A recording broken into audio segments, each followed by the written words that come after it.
From large corporations to mom and pop businesses, most have a website. But did you know your website could be a sitting duck for a lawsuit that could cost you tens of thousands of dollars?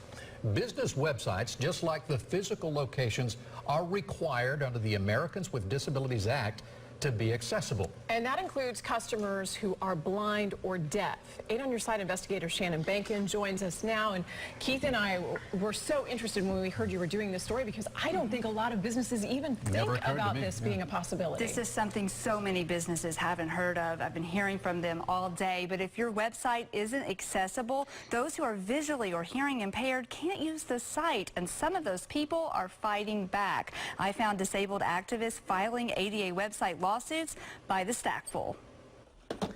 Ben Tundis and Donna Dansel own Island Comfort Footwear in Westfield Countryside Mall in Clearwater. And this is my shipping area where I do my web orders.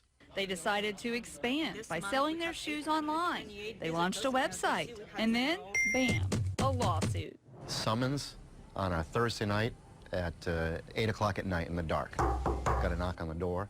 A blind woman in South Florida claims their website isn't compatible with screen reading software used by the visually impaired, leaving her unable to buy their shoes. It's a $65 a month website.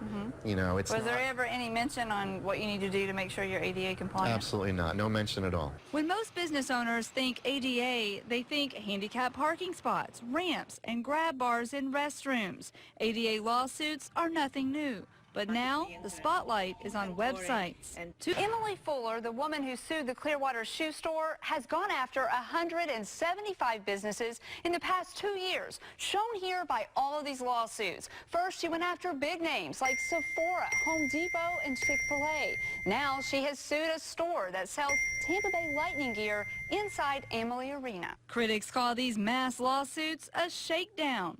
The attorneys are telling us, we spoke to many, they're saying you can't fight this. If you fight this, you're going to quadruple your bill. There's nothing you can do, just write them a check. Companies settle because there's no defense to ignoring ADA requirements. Ms. Fuller's attorney tells me his client is an advocate fighting to improve society, and these lawsuits are not going away.